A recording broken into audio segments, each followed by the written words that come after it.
Alors moi, c'est vrai que le rapport, il est tourné, c'est un rapport, il est donc tourné sur l'année passée, il est tourné sur le passé. Et là, la délibération suivante, elle va nous amener à regarder le futur. C'est toujours sur Way. Pour des élus, c'est toujours, bien sûr, intéressant. Parce que l'exercice auquel nous allons nous livrer dans la délibération 14, je ne suis pas sûr qu'il y ait d'autres communes, enfin, à ma connaissance, qui le pratiquent, c'est-à-dire de proposer publiquement, donc au conseil municipal, la liste de ce que nous avons en tête pour le mandat. Il est déjà bien entamé, hein, mais on va considérer qu'il y avait quand même un petit peu de 2021, et puis surtout 2022, 23, 24, 25, jusqu'en 2026. Quelles sont nos demandes prioritaires dans les diverses politiques métropolitaines, sachant que nos demandes ne peuvent pas être infinies. Hein, chaque commune a un budget qui lui est attribué, une sorte de masse globale, et puis ensuite il y a des règles, des critères qui font qu'à l'arrivée, là, nous savons que pour ce mandat, nous allons avoir à peu près 2,8 millions de capacité d'investissement fléchés sur Way. Ce qui est très important, c'est que ces investissements, c'est vraiment les élus de chaque commune qui le décident. La métropole ne décide rien de cette liste à notre place. La seule chose qui est décidée, c'est l'enveloppe budgétaire. Elle n'est pas infinie. Mais à partir du moment où on sait qu'on a 2,8 millions, c'est nous qui proposons nos choix. Alors on demande à la métropole, aux techniciens, de nous aider à chiffrer, hein, bien entendu, pour qu'à l'arrivée, on ait quelque chose de plus sérieux possible. Après, on ne maîtrise pas, d'ici 2026, des risques d'augmentation de marché. Et dans ce cas-là, forcément, il y a des choses qui risqueraient de ne pas se faire. Mais si tout se passe, les 2 derniers mandats, on a réalisé quasiment l'intégralité de ce qui avait été programmé. Alors je vais vous les détailler et puis vous faire un ajout suite à la fois une rencontre de lundi et puis ce qui a télescopé une demande de Madame Pavageau, mais vraiment le grand hasard qui a fait que cette même demande est arrivée pratiquement à quelques heures d'intervalle et on la partage. Je vais vous la raccrocher dans les déplacements. Alors sur la politique du développement économique, on y a mis également l'agriculture, hein, qui est une composante de l'économie, et le tourisme.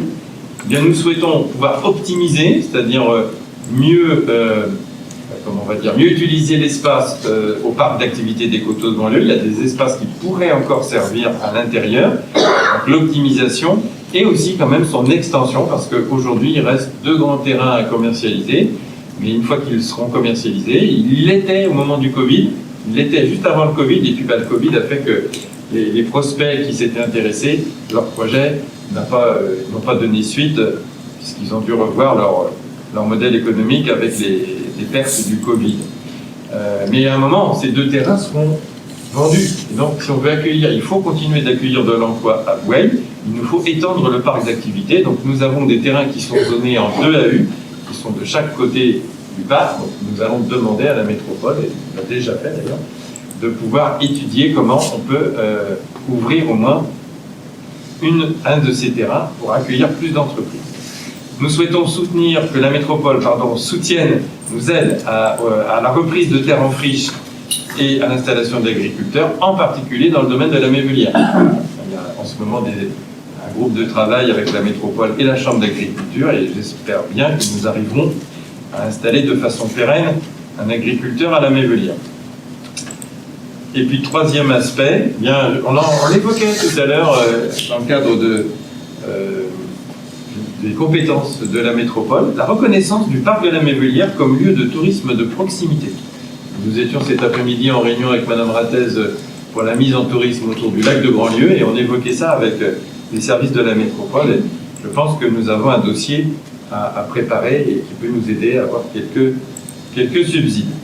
Sur la politique des déplacements, alors c'est vrai que là, la liste est un petit peu moins longue que la dernière fois, puisque nous avons obtenu la prolongation des lignes à la fois vers la montagne, mais aussi vers le D2A au mois de septembre.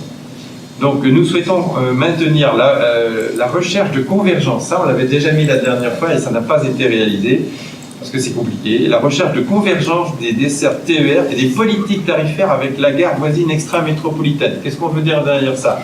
Aujourd'hui, nous avons des habitants de Saint-Marc-de-Coutais, voire parfois même de Sainte-Pazanne, qui viennent à la gare de Goueil en voiture uniquement parce que le tarif ensuite de l'abonnement, c'est un tarif de la TAN, il est beaucoup moins cher que le tarif qu'ils auraient et sur Saint-Marc-de-Coutais et sur Sainte-Plaza. Donc ça, c'est une aberration, puisque ça se fait des déplacements inutiles, ça occupe des places de stationnement qui ne sont construites et financées que par les contribuables de la métropole. Donc les non-métropolitains, ils bénéficient finalement d'une petite manne, là. Ça pourrait être corrigé si on harmonisait. La marge tarifaire, on peut considérer que s'il y a plus de kilomètres, il est un peu logique que ce soit plus cher. Mais c'est beaucoup trop élevé par rapport à nos tarifs à nous. Le même problème se pose à Thoiret avec la gare d'après. Enfin, c'est la dernière gare métropolitaine. Donc pour nous, c'est Boueil sur notre ligne qui fait les frais de ce succès. Donc il y a des moyens, mais il faut discuter entre la région et Nantes Métropole. Et ça n'a pas fonctionné en tous les cas dans le mandat précédent, mais nous rappelons, pour nous, c'est important. Ça peut permettre de désengorger, désaturer notre gare, l'accès à notre gare. Nous souhaitons que la métropole lance une campagne de promotion de covoiturage à partir de Boueil. La chose avait bien commencé juste avant le Noël qui précédait le confinement, le premier confinement. Les gens avaient commencé à prendre des applications pour faire du covoiturage qui est rémunéré, c'est-à-dire que celui qui est covoituré a une petite cotisation avec une application et celui qui covoiture reçoit une petite rétribution. Il faut tout reprendre puisque le Covid a mis tout par terre. Nous souhaitons pouvoir jalonner dans la commune de Boueil des temps de parcours piétons-cyclistes, en particulier via les Venelles. Je sais que c'est une demande du Conseil des sages depuis pas mal de temps. Bien, allons-y. Et puis alors le point que je vous propose de rajouter, que vous n'avez pas là, parce qu'en fait il est arrivé lundi. Alors, moi j'avais un rendez-vous avec un couple de Bosséens et à la fin de cet entretien, nos administrés me demandent pourquoi n'y a-t-il pas à Boueil de bornes de recharge électrique. Je trouvais la question était pertinente. On avait déjà interrogé à une ou deux reprises Nantes Métropole et il y a déjà quelques années, on avait senti une certaine frilosité. Mais les choses changent et il ne faut pas être frileux sur cette question-là. On voit que dans le reste du département, le syndicat d'électrification qui s'appelle le CIDELA, dans des communes beaucoup plus petites que nous, investit justement pour installer un certain nombre de bornes électriques. Alors moi, je leur disais que j'étais tout à fait favorable et qu'on aurait cette délibération qui permettrait de raccrocher.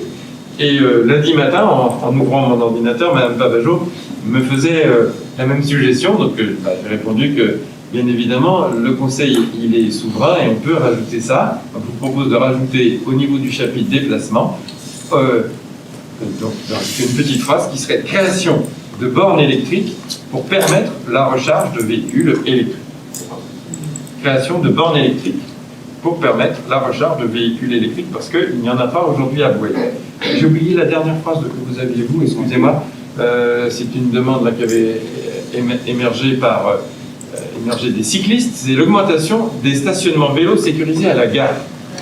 Parce qu'il semblerait que maintenant, sur le stationnement sécurisé, dans la partie sécurisée, certains jours, on peut commencer à être un peu à l'étroit. Tant mieux pour le vélo, mais il faut augmenter ce nombre de places sécurisées. Donc nous allons solliciter la métropole.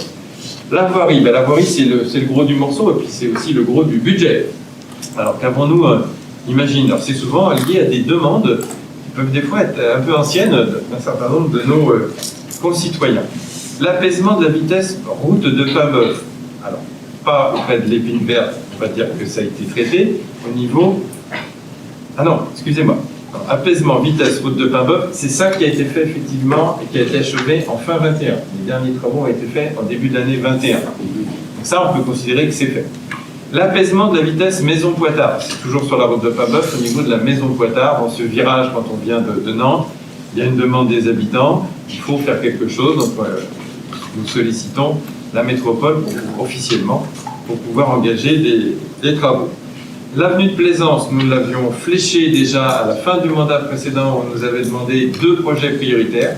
Le premier, nous avions mis avenue de Plaisance, demande des riverains également, avec un plateau au niveau du carrefour avec la rue du Lac, qui va permettre de casser la vitesse des voitures arrivant sur Boueil, apaisement de la vitesse, et puis amélioration du cheminement piéton, puisque sur cette avenue de Plaisance, parfois le trottoir et d'une étroitesse qui ne permet même pas de passer une poussette.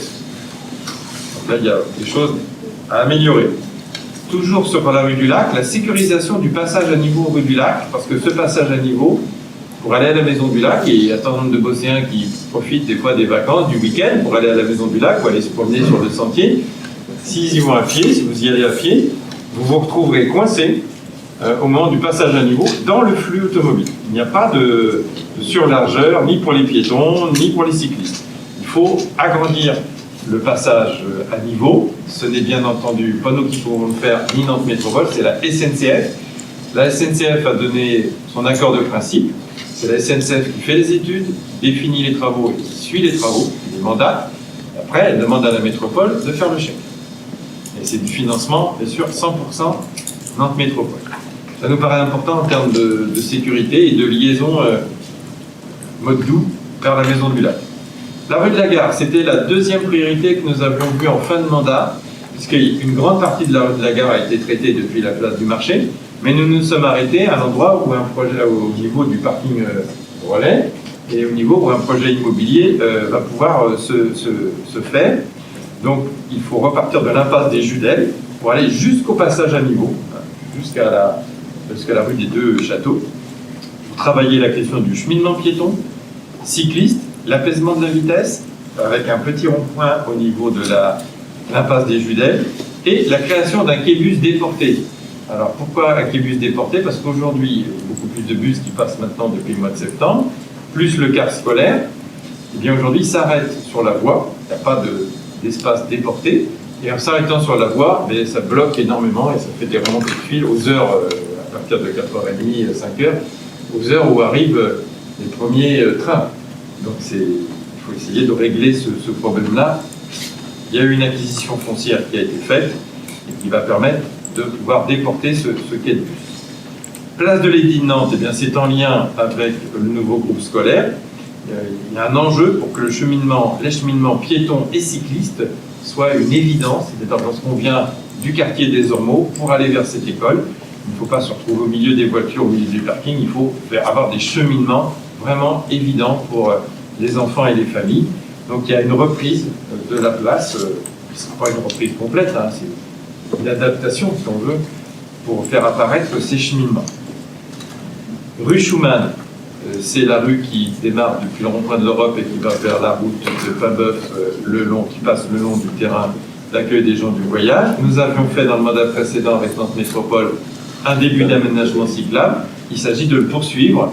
L'idéal étant d'aller jusqu'à la route de Paimboeuf, mais il y a des propriétés privées à acquérir, au moins tout le long de la Mévelière pour aller jusqu'au chemin qui fait le tour de la Mévelière.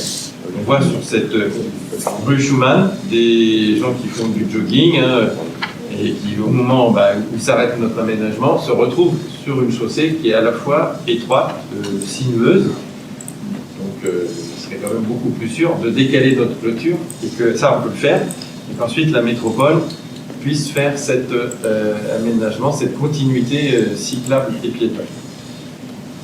Pour la rue du Pigné et le haut de la rue de la Gagnerie, c'est une demande assez ancienne en ce qui concerne le Pigné des habitants. Les reprises de trottoirs, les trottoirs doivent dater de la création du lotissement et aujourd'hui ils sont rendus, donc il faut vraiment reprendre ces trottoirs. Création d'une placette végétalisée, le projet a été beaucoup discuté avec les commerçants du Haut-Bourg, pour permettre du stationnement automobile et vélo complémentaire. Il y a un projet d'espace santé qui va se faire au niveau des feux, sur une partie, sur la grande maison qui est là, mais à côté, il y a possibilité d'avoir peut-être une petite poche d'une quinzaine de stationnements, avec le déplacement du calvaire. Aménagement piéton cycliste, route Notre-Dame, il ne faut pas l'oublier, parce qu'aujourd'hui on voit qu'il y a ce grand projet de nouveau quartier des terrasses du lac, mais aujourd'hui l'aménagement cyclable qui est très sécurisant, qui descend des Ormeaux, cette piste bidirectionnelle, eh bien, elle s'arrête au niveau de l'allée des Lilas. C'est-à-dire que quand vous êtes aux Échoppes et que vous remontez vers les Ormeaux, vous n'avez pas de piste cyclable. On est sur la droite et puis après on doit couper sur un plateau. Et la piste cyclable ne démarque qu'au niveau de l'allée des Lilas. Donc là, il s'agit d'amener la piste cyclable jusqu'à la place des Échoppes. Il y a un maillon là pour avoir une continuité complète. Et ça, bien sûr, c'est pas au promoteur de le faire, hein, si on est sur l'espace public, c'est bien une dépense publique. Reprise de chaussée rue de Lachenot. Alors là, c'est des reprises plutôt liées à des dégradations, des usures, hein, de l'entretien, beaucoup. Donc la chaussée rue de Lachenot, qui est identifiée. La route de la Piaugerie. Nous en discutions hier matin avec M. Rochon et les techniciens de la métropole. Je pense que ça se programme pour le début de l'année 2022. La rue de la Garolière, qui est aussi une attente, et l'avenue du Moulin, mais une fois que la résidence senior sera livrée. Hein, la place des pêcheurs, et nous avons sollicité à la fin du mandat dernier, la place des pêcheurs, c'est la place qui se trouve à côté du bistrot de laitier. Et donc, le bistrot de laitier, eh bien, vous le connaissez, je pense, et sa réputation est bonne, et tant mieux, mais il faut trouver de la place pour les clients, qui est parfois bien saturé. Donc, la métropole a fait l'acquisition à notre demande d'une petite parcelle à côté, et maintenant, c'est en cours d'acquisition, oui. Mais du coup, c'est un terrain herbeux, donc il faut quand même pouvoir l'aménager simplement pour pouvoir augmenter un petit peu le stationnement auto et vélo, puisque là non plus, il n'y a pas beaucoup d'appui vélo. Apaisement de la vitesse, reprise des trottoirs rue de Pornic, et puis un aménagement cyclable nous semblerait tout à fait idéal rue des Deux Châteaux, puisque nous avons un aménagement cyclable sur l'avenue du Bois. Et donc il y a un maillon qui va nous manquer sur la rue des Deux Châteaux avant d'arriver à la rue de la Gare. Donc là, il y a une continuité aussi à créer. Peut-être un technicien d'étudier en fonction des largeurs, mais la question d'un chaussée-doux peut être intéressante, puisqu'on a une grande ligne droite, une visibilité qui est assez intéressante pour le chaussée-doux. Beaucoup de choses, hein, donc, sur la voirie. Sur les réseaux, nous avons identifié que nous avions aussi présenté avec notre métropole aux riverains de la station de relevage de la Sénégerie qui parfois sature lorsqu'il y a beaucoup de pluie. On a des réseaux qui sont poreux. Donc il est nécessaire de reprendre du réseau pluvial en amont, parce qu'il n'est pas étanche. C'est des budgets qui sont importants. Et ensuite, nous avons l'amélioration du réseau hydraulique Allée de la Chapelle et rue de Nantes au niveau du carrefour de la Barre-Calais, parce que vous avez vu qu'en 2020, lorsqu'il y a eu des fortes pluies, nous avons eu, dans ces secteurs-là, des débordements sur la route de Nantes, au niveau de la Barre-Calais, et aussi sur l'allée de la Chapelle, également sur la route de Nantes. Donc il y a, sur ces deux points-là, en particulier, une nécessité de retravailler le réseau hydraulique. Et enfin, nous l'avons évoqué, d'ailleurs, je pense qu'il y a eu quelques réunions, nous l'avons sollicité, mais je préfère bien le mettre noir sur blanc pour qu'on ne l'oublie pas. L'étude capacitaire et la planification de l'extension de notre station d'épuration. Parce que si elle n'est pas encore complètement à saturation, elle ne va certainement pas tarder à l'être. Donc il est important déjà d'anticiper. Alors un prolongement modeste du réseau d'éclairage public route de la Piaugerie, je crois même que ça s'appelle chemin de la Piaugerie. Un point seulement, mais il y a un point lumineux qui manque, donc à la sortie de la zone urbanisée depuis le carrefour du Tour. En équipement structurant, ne n'oublions pas que nous avons besoin du soutien fort de la métropole en investissement et au fonctionnement nécessaire à un projet de piscine intercommunale. Je pense que si à la métropole on n'a pas entendu ça, c'est qu'il y a un problème d'audition. Je pense que nous n'arrêtons pas de rabâcher, et j'ai encore un courrier aujourd'hui qui part dans ce sens auprès de la présidente pour trouver des crédits de façon à réaliser cet équipement qui est important pour 7 communes dont les enfants ne vont pas à la piscine.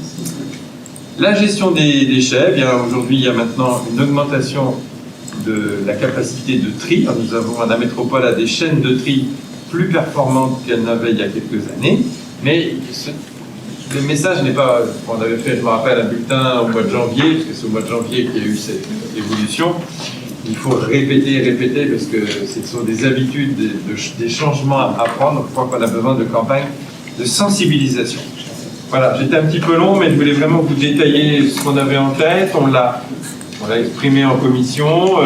Mme Pavageau nous a fait part de sa demande complémentaire et qui nous rejoint complètement. Donc, en rajoutant cette petite phrase sur les bornes, Voilà la délibération qui vous est proposée, que nous enverrons ensuite, nous apporterons à la connaissance de la métropole. Oui, Freddy, excuse-moi. Je pose peut-être une petite précision. Comme on l'a mis à vue de la présence du carrefour avec la rue Lac, je vote à présent vitesse Maison Poitard et le carrefour vous demande, parce que ça va être lié à la fois lorsqu'on va à Maison Poitard, mais il y a la fameuse route de le carrefour avec la VM 751. Les deux étant liés, c'est bien de le préciser. Oui, il ne faudrait pas s'arrêter que simplement au hameau de la Maison Poitard. Il y a bien aussi la question, notamment pour la traversée des habitants qui vont prendre le bus. Et aujourd'hui, c'est comme dans une corrida, il faut un petit peu faire attention aux voitures, un peu beaucoup. Et là, il faut des passages piétons, comme ça a été fait au niveau des stars d'abord. Comme on vient de le faire à la forêt, il faut maintenant traiter le carrefour de la Maison Poitard. Ouais, d'accord. On va rajouter ces deux ajouts là, sur les bornes électriques et puis sur le carrefour. C'est avec apaisement Maison Poitard et carrefour. Et du carrefour avec la VM 751.